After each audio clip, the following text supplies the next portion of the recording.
balikan niya at isama niya sa kanyang kaharian. Amen? Hallelujah. Sino pong naniniwala na maganda ang langit?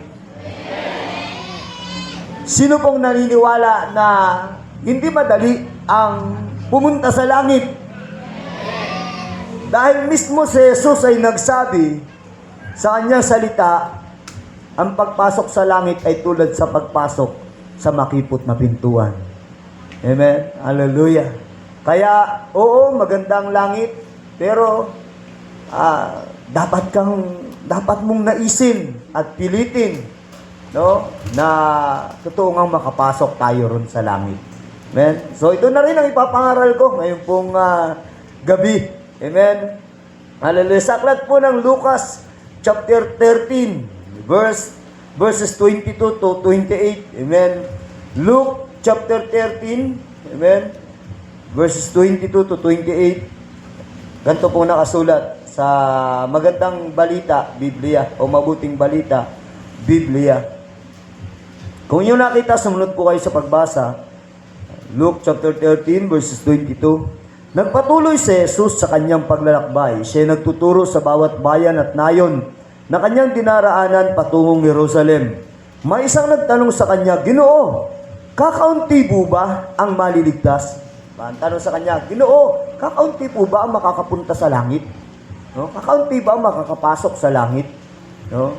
Sinabi niya, pagsikapan ninyong pumasok sa makipot na pintuan. Sinasabi ko sa inyo, marami ang magpipilit na pumasok, ngunit hindi makapapasok. Kapag ang pinto'y sinara na ng puno ng sambahayan, magtitiis kayong nakatayo sa labas at katok ng katok. Sasabihin nyo, Panginoon, papasukin po ninyo kami. Sasagutin niya kayo, hindi ko alam kung taga saan kayo. At sasabihin ninyo, kumain po kami at uminom, nakasalo ninyo, at nagturo pa kayo sa mga lansangan namin. Sasabihin naman ng Panginoon, hindi ko alam kung taga saan kayo. Lumayo kayo sa akin, kayong lahat na nagsisigawa ng masama. Tatangis kayo at mga ngalit ang inyong mga ngipin kapag nakita ninyong nasa kaharian ng Diyos sina Abraham, Isaac at Jacob at ang lahat ng propeta at kayo namay ipinagtatabuyan sa labas. Amen. So, purihin ang Panginoon minsan pa sa kanyang salita. Sandali po tayong manalangin bago tayo lubusang magpatuloy. Amang banal na makapangyarihan sa lahat, sa pangalan mo po, Panginoong Hesus, at sa pagkilos ng iyo pong banal na Espiritu, kami po'y lumalapit sa iyo. Hinihiling ko po na pagpalain mo po ang gabing ito sa bahagi ng ito ng aming pagsasalo-salo sa iyong salita. Ikaw po ang tunay na mangusap sa aking mga kapatid na narito.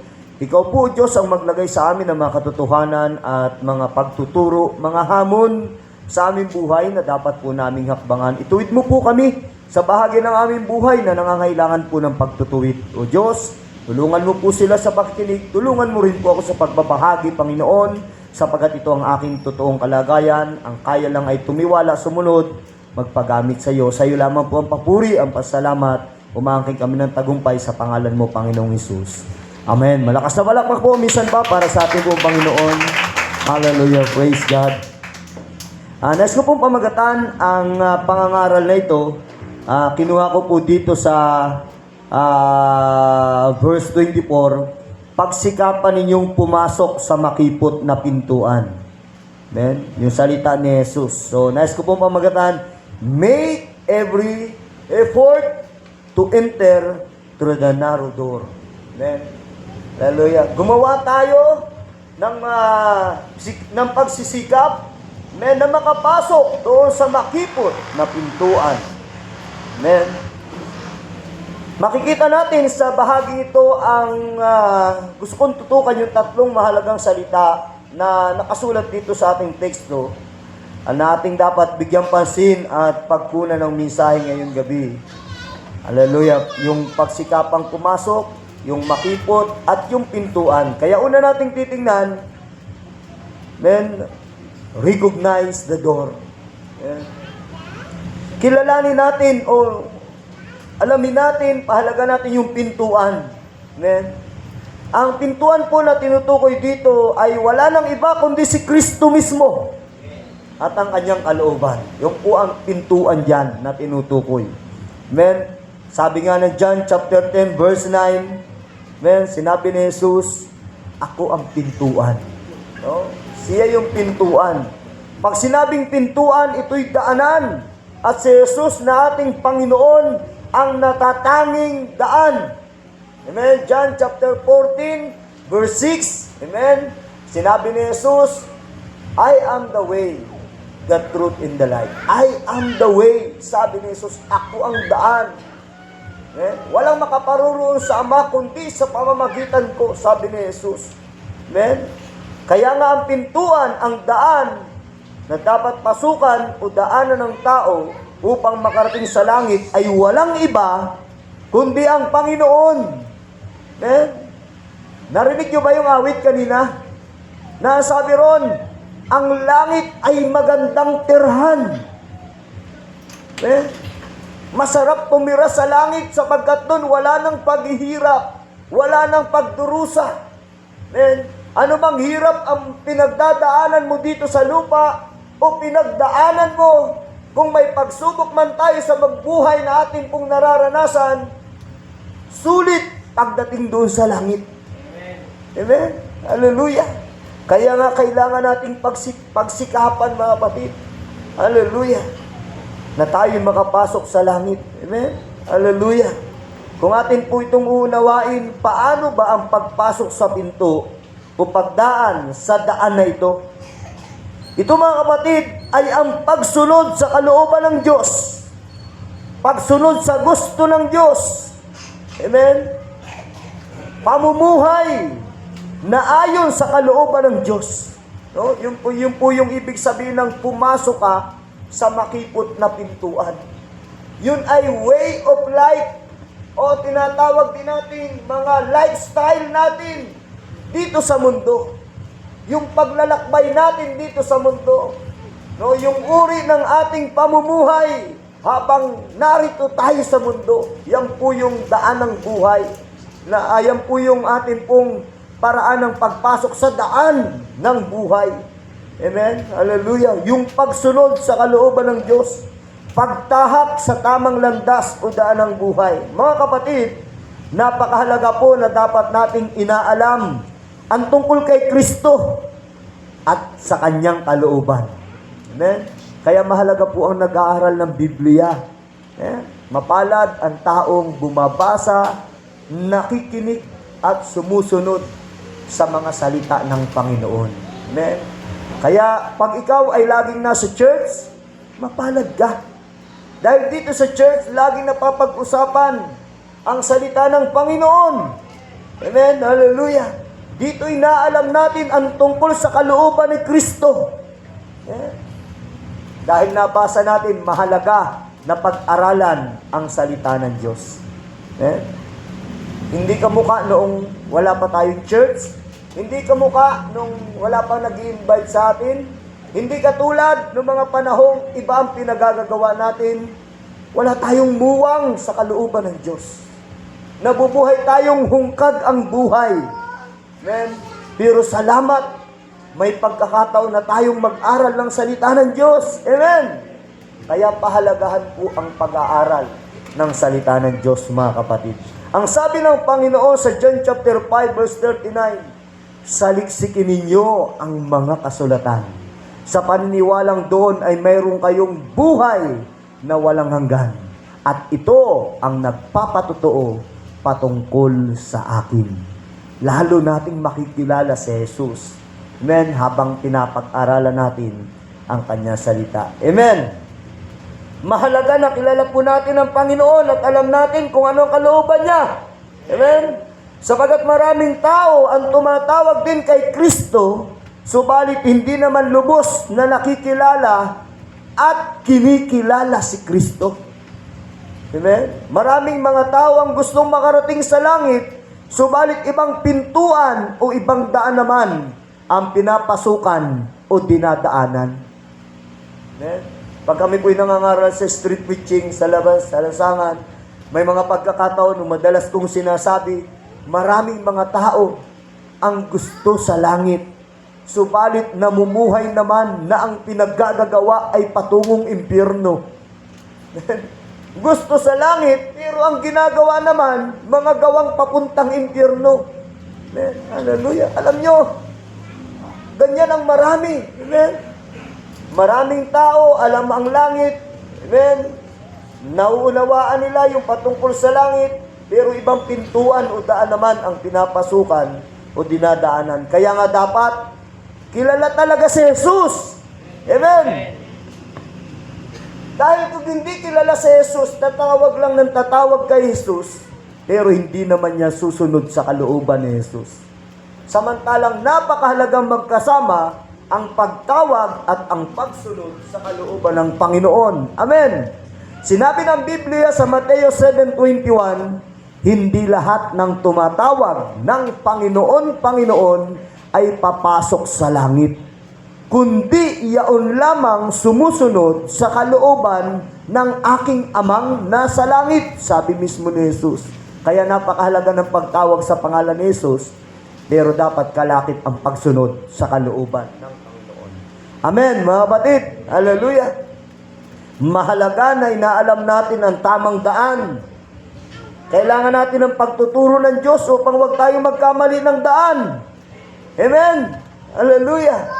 Dahil sabi ng Kawikaan, chapter 4, verse 11. No, sa inyong Biblia, tingnan nyo. Kawikaan, chapter 4, verse 11.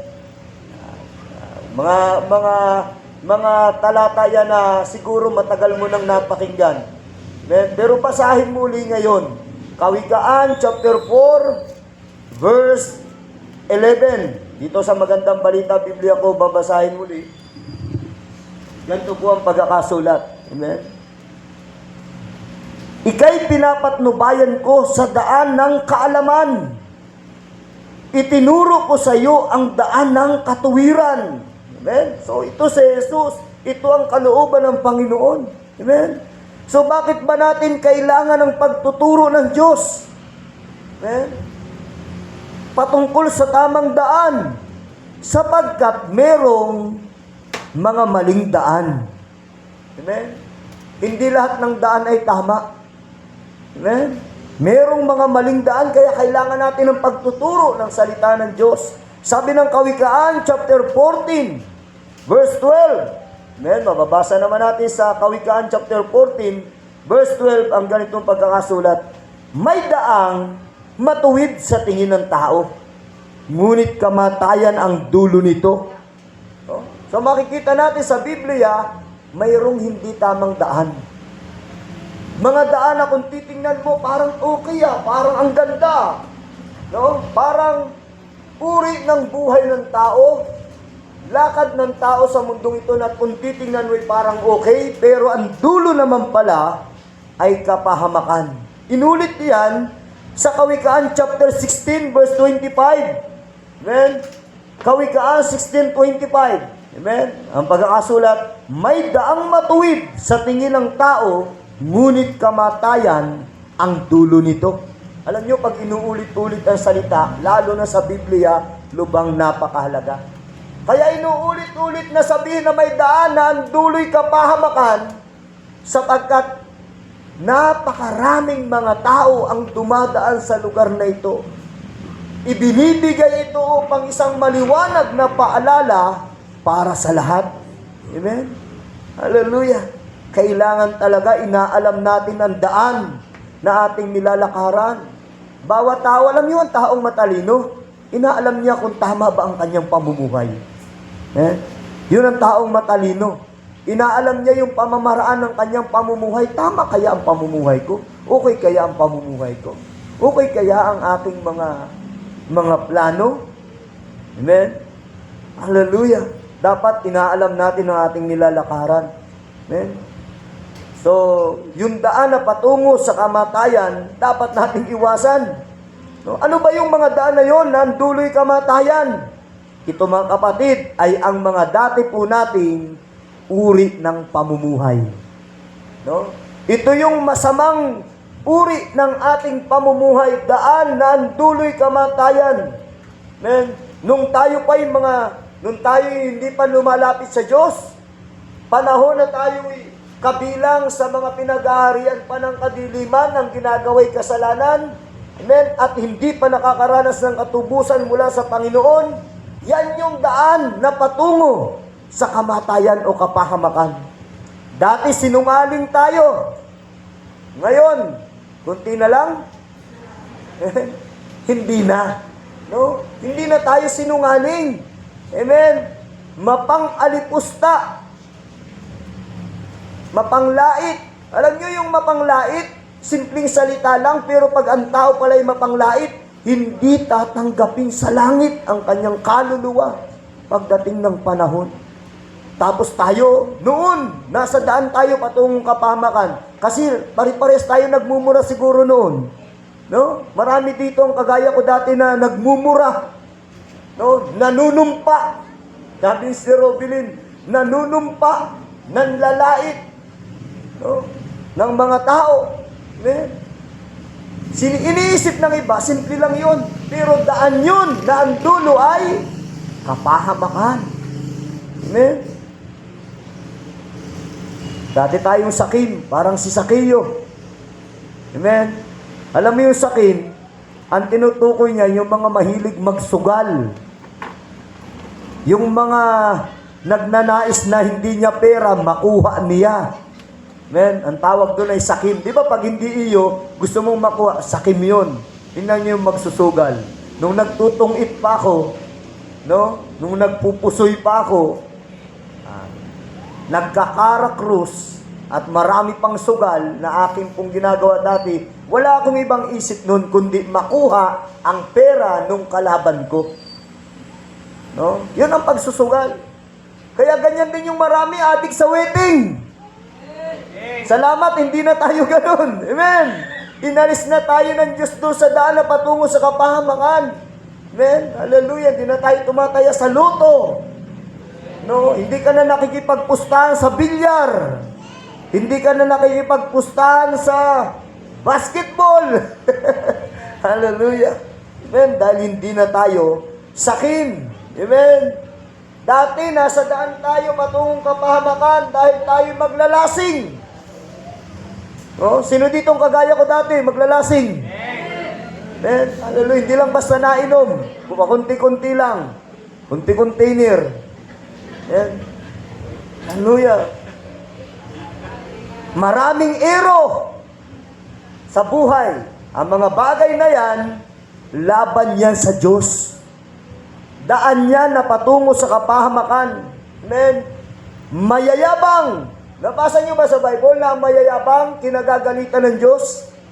Amen. Ang kayabangan ay kasalanan sa paningin ng Diyos. Darating ang huling panahon. Sabi ng 2 Timothy chapter 3, amen, verse 4. Darating ang panahon, ang mga tao ay magiging mayayabang. Amen. Sabi ng Bible, hindi nila alam daan yon patungo sa kapahamakan. Amen. Sumasamba sa Diyos-Diyosan. No? Alam nyo, napakaraming mga tao ang akala nila'y matuwid na daan. Lalo na yung pagsamba sa hindi tunay na Diyos. Ang daming mga tao kung sino-sino ang Diyos nila. Yung iba, ang Diyos nila'y yung araw. Lalo na sa India, ang daming Diyos-Diyosan. Pati baka, pati bato, pati ilog, ginagawa nilang Diyos, pati araw. And maraming Diyos-Diyosan, mga taong itinutuon ng kanilang pagtitiwala sa mga hindi naman tunay na Diyos. Pero iniisip nila na ito'y matuwid na daan. Kaya kung maglalakad yung iba, nakamahabang damit, tapos lalakad sila, may hawak pang krus. No? Tapos, at sunod-sunod sila, ang dami nila. No? Pero ang sabi ng Bible, malawak ang daan patungo sa kapahamakan. Amen. Ang pagsamba sa Diyos-Diyosan ay isang kasuklam-suklam na kasalanan sa Diyos. Hindi lang basta kasalanan, kasuklam-suklam. Amen. Hallelujah. At hindi, salamat sa Diyos, inalis tayo sa daan na ito. Amen. Hallelujah. Yung mga dating daan na ating dinadaanan. Amen. Salamat, inalis tayo ng Diyos sa mga dating daan. At hindi na tayo dapat dumaan doon. Sa mga dati nating buhay, mga dating daan ng ating buhay ng nakalipas, dapat na ito'y ating iwasan. Amen. Hallelujah. Kawikaan chapter 4 verse 14. Amen. Sa mababaw na salin muli, ang daan ng kasamaan ay huwag mong lalakaran, at ang buhay ng masama ay huwag na huwag mo ngang tutularan. Amen. Kaya pag nakakita ka ng mga taong nagmumura, huwag mong gagayahin. Pag nakakita ka ng mga taong nagbibisyo, huwag mong gagayahin, payuhan mo na lang. Amen. Mga taong mali ang ginagawa, huwag mo nang tutularan pa. Amen. Hallelujah. Dahil yan ang sabi ng Biblia. Amen, mga kapatid, huwag na nating daanan ang mga dating daan na masasama na dinadaanan ng iba. Amen. Hallelujah. Jeremias chapter 18, verse 15. Amen. Basahin natin Jeremias chapter 18, verse 15 sa inyong mga Biblia. Amen. Jeremias 18, verse 15. Ganito po nakasulat sa aking hawak na Biblia. Amen. Hallelujah. Sa inyong mga Bible ay sundan nyo. Amen. Sa talatang 15, subalit ang aking bayan ay nakalimot sa akin. Nagsusunog sila ng kamangyang sa mga Diyos-Diyosan. Sa daang dapat nilang lakaran ay nadapa sila, at hindi na nila tinaluntun ang dating lansangan. Naglalanda sila sa mga daang walang palatandaan. Amen? So, nabasa nyo mga kapatid? Hallelujah! So, ang kailangan natin ay tamang daan, hindi dating daan. Amen. Amen. Ang kailangan natin ay ang natatanging daan na walang iba kundi ang ating Panginoong Jesus. Amen. Hallelujah. So, sa yung pintuan na dapat nating pasukan, mga kapatid. Hallelujah. Si Jesus at ang kanyang kalooban. Huwag nating kalimutan ito. Amen. Kaya tingnan natin yung pangalawa pang salita na gusto kong tutukan, yung salitang makipot. Amen? Yung salitang makipot. Amen? Lucas chapter 13. Amen? Sa talatang, sabi rito sa talatang 24, amen? Pagsikapan ninyong pumasok sa makipot na pintuan. Amen? Ano bang ibig sabihin ng makipot na pintuan, mga kapatid? Pag sinabing makipot, masikip. Amen? Hallelujah. Pag sinabing masikip, hindi madali ang pumasok. Amen? Kaya sa usapin ng pagpunta sa langit, no? Hindi talaga madali ang sumunod at mamuhay ng ayon sa kalooban ng Diyos, mga kapatid. Amen? Ang dami mong kailangan ditong kailangan mo mag-adjust, no? Kapag ikay papasok sa pinto ang makipot. Aalisin mo yung mga bagay na hindi mo dapat dalahin. Minsan may mga tao, sikip na nga ang pinto kung ano-anong mga bagahe pa ang bitbit niya, no? Alam nyo, kahit yung pinto natin ganyang kalaki, pero kung mga 10 bag ang bit-bit mo, di ka kasya dyan sa pinto. No? Kinakailangan mong tanggalin yung mga dapat tanggalin. Bitawan ang mga dapat bitawan. Dahil makipot ang daan patungo sa langit. Amen. Hallelujah. Dapat nating maunawaan, mga kapatid, na hindi ang pintuan ang mag-a-adjust. Tayo yung mag-a-adjust, hindi yung pinto. Amen? Alam mo, nung masikip ang pinto, huwag ka nang magdala ng maraming bagahe na hindi kakasya sa pintuan. Amen? Kaya kung may mga bahagi sa ating buhay na dapat na alisin natin upang tayo magkasya sa pintuan. Amen? Hallelujah. So, alam mo yan sa iyong buhay kung ano yung nakakapagpasikip para sa daan patungo sa langit. Ang unang-una na dyan ay ang kasalanan. Yan ang nakakapagpasikip. Kaya kung alam mong dahil dito ay di ka makakapasok, bitawan mo. Amen? Bitawan mo yung dapat bitawan. Amen? So, nakasulat din sa ating teksto yung pagsikapang makapasok. Pag sinabing pagsikapan, magpumilit na pumasok. No? Mga kapatid, pag sinabing magpumilit, ibig sabihin, hindi ito talaga madali. No? Yung bang kahit nahihirapan ka na, magpipilit ka pa. Yan yung mga panahon na sa buhay Kristiyano, mayroon tinatawag na mga trials. Men, suffering sa buhay. Men, hardship, discomfort. Maraming pressure, may persecution, papagnisan. No, lalo na yung mga bagong mga mananampalataya, uusigin ka talaga. No? I-persecute ka talaga. No? Pag gusto mo nang pumasok papunta sa langit, nako, umasa ka na may mang-uusig sa iyo. No? Umasa ka na pag gusto mong mamuhay sa katuwiran, ayon sa kalooban ng Diyos, umasa ka na mayroong mang-aalas ka sa iyo. Sa madaling salita, sa mga panahong ito, may mangbubuli sa iyo. No? Oh, nakita ko yan. Dumalo yan sa Potter's house. Sister na yan ngayon eh. Brother na yan ngayon eh. No? Bubulihin ka. No? Yung mga dati mong kasama sa inuman. Nako, sigurado. No? Yung mga dating kasama mo sa pagsisigarilyo ng palihim. No? Alam niyo yung mga, nasa mga kabataan, uso yun, yung palihim na naninigarilyo. No? Tapos nakita nila, kaya nasimba na uli. Nako, nasa simbahan ka na naman. Nako, uusigin ka. Mahirap makapasok, pero kailangan nating magpumilit. Amen? Hindi lang yun. Kumisan, may mga pagsasakripisyo talaga. Amen ba, mga kapatid? Amen. Hallelujah. Sa kabila ng sakripisyo, magsika pa rin tayo at magnais na pumasok sa daang makipot na ang dulo naman ay buhay na walang hanggan. Walang iba kundi ang kalooban ng ating Panginoon. Kaya kahit nahihirapan tayo, sumunod pa rin tayo sa kalooban ng Panginoon. At hindi naman laging ganon. Sapagkat may tulong mula sa Panginoon. Amen? Hallelujah! Pero ito ang tagubilin na hindi natin dapat ilimutin, pagsikapan yung pumasok sa makipot na pintuan. Kahit may pagsubok ang pinagdadaanan, patuloy kang maglingkod sa ating Panginoon. Palakpakan natin ang ating Panginoon. Hallelujah! Praise God. Napakabuti ng ating Panginoon.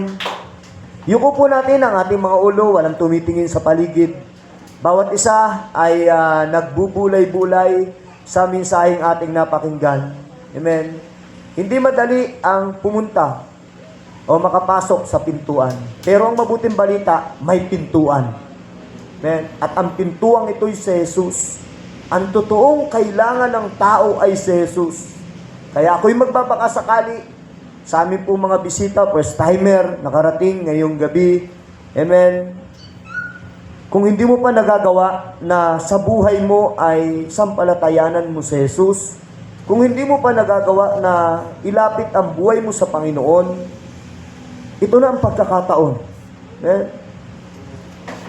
Maraming daan ng buhay patungo sa kapahamakan, pero si Jesus ay nag-aalok ng daan. Ito mismo siya at ang kanyang kalooban. Pagkakataon ito ngayong gabi, buksan mo ang puso mo para kay Kristo. Tanggapin mo siya bilang Panginoon mo at tagapagligtas ng buhay mo. Amen. At diyan mo mararanasan ang mga unang pagkilos ng Diyos para sa iyo ngayong gabi. Hindi ka lugi kung bubuksan mo ang puso mo sa Panginoon. Amen. Mahirap makarating sa langit, pero dahil nandiyan si Jesus, may tulong tayong mararanasan. Kung gusto natin ipaayos ang ating relasyon sa Panginoon, ito na ang pagkakataon. Mahal ka ng Diyos, nais ka namin ngayayahan. Sa aming mga first timer, nakarating ngayong gabi, pwede ba tayong manalangin? Sandali lang, tanggapin niyo si Jesus sa inyong puso. Amen. Huwag kayong mag-alala, di namin kayo naisihayin. Habang nakayukuan lahat, walang tumitingin sa paligid. Amen. Ang bawat isa'y nakikipag-ugnayan sa Diyos, may tumatanggap sa Panginoon. Amen. Hallelujah. Sundan niyo po ako sa prayer na ito. Sister, brother, si Jesus po ay ating tanggapin sa ating buhay. Amen. Hallelujah.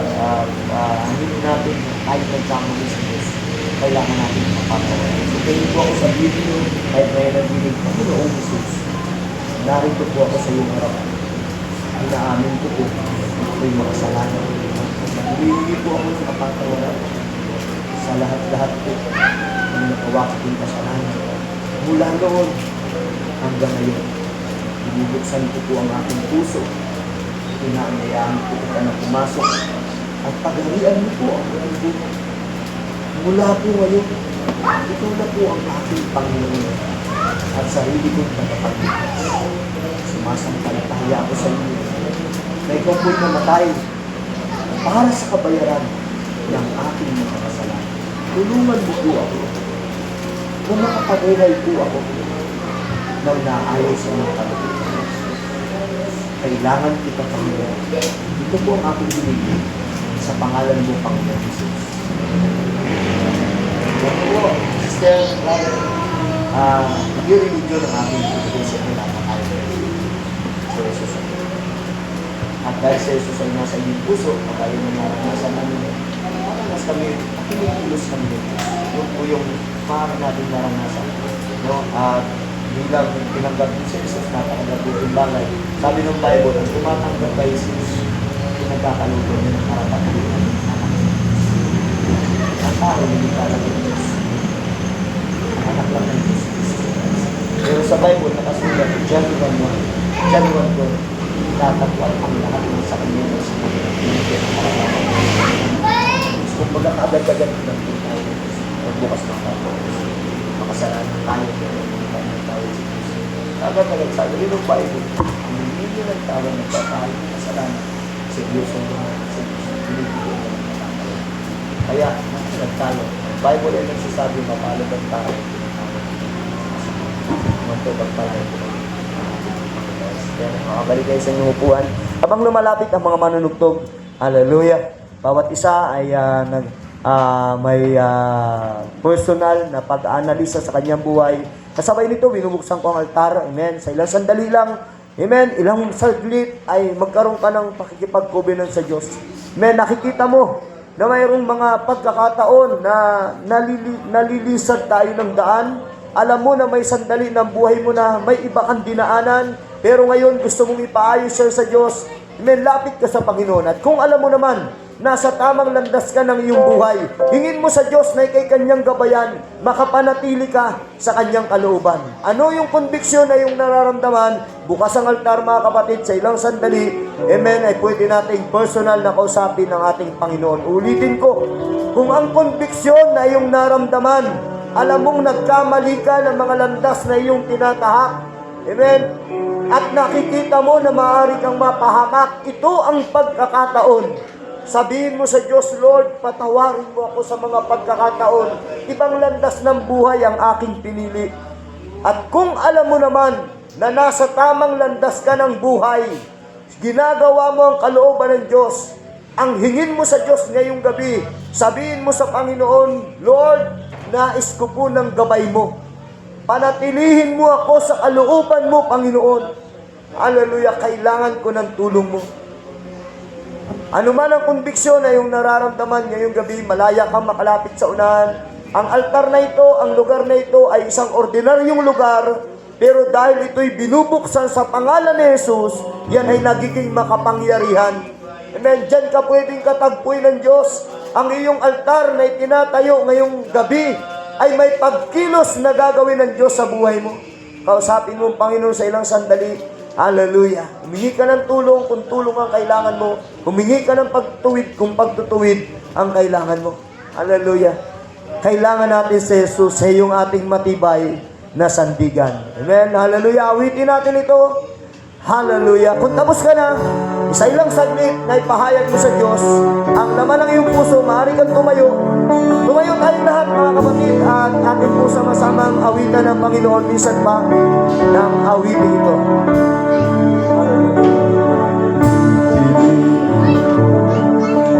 Ang mag-isa, magtiwala sa iyo, kaparaan, maghintay sa iyo, aking Panginoon.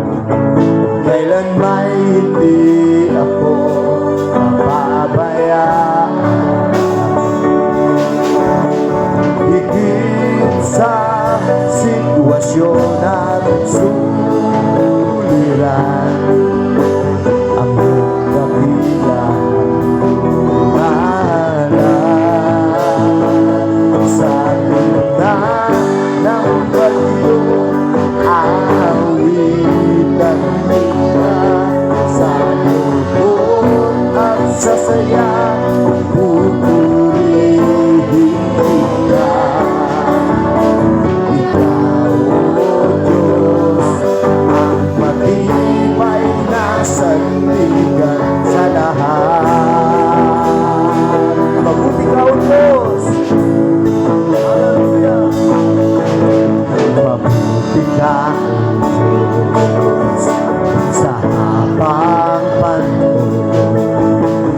katapatan ay hanggang sa kalangitan. Ang biyaya mo ang siyang kailangan ko. Kailan may hindi ako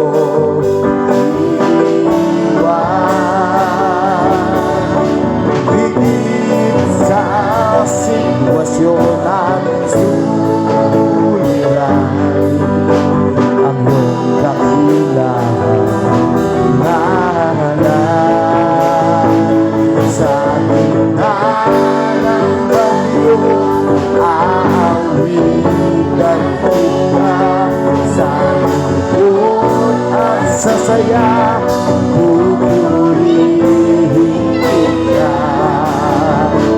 Ikaw, O Diyos, ang matibay na sandigan sa lahat ng dahuman ng langit at lupa. Maglahuman ang langit at lupa, mananatili ang iyong mga salita. Ikaw, O Diyos, ang matibay na sandigan sa lahat. O saan bang gagaling ang tulong natin? Walang iba kundi sa Diyos. Saan bang gagaling ang tulong mo? Ang tulong mo'y nagmumula sa iyo. Hindi at mapapahiya sapagkat ikaw ang Diyos. Isan pa, saan magagaling? Saan magagaling ang tulong mo? Ang tulong mo'y nagmumula sa iyo.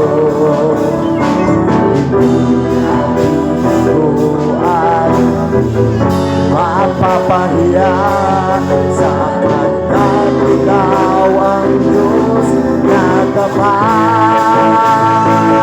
Sa gitna ng bagyo, aawitan kita. Sa lungkot at sa saya, pupurihin kita. Ikaw, O Diyos, ang matibay na sandigan sa lahat ng lahuman. Hallelujah. Hallelujah. Maglahuman ang langit at lupa, mananatili ang iyong mga salita. Ikaw, O Diyos, ang matibay na sandigan sa lahat.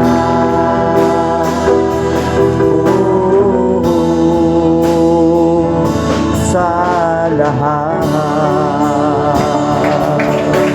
Purihin natin ang Diyos. Hallelujah. Oh, hallelujah. Purihin ka aming Panginoon, sa ilang kami titiwala. Kalooban mo ang aming nanais isulit habang kami nabubuhay sa mundong ito, Panginoon.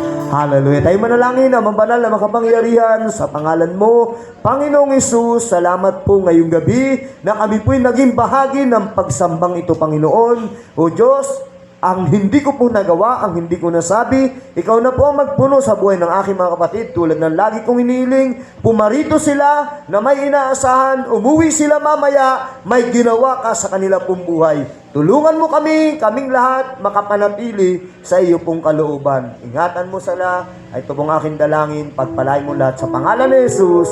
Amen. Hallelujah. Magandang gabi po sa inyo lahat. Amen. Hallelujah. So mamaya po kayo umuwi, may kaunti po tayong pagsasalusaluhan. Mayroon pong yung nag-testimony kanina ay naghanda po ng pagkain para po sa atin. Amen.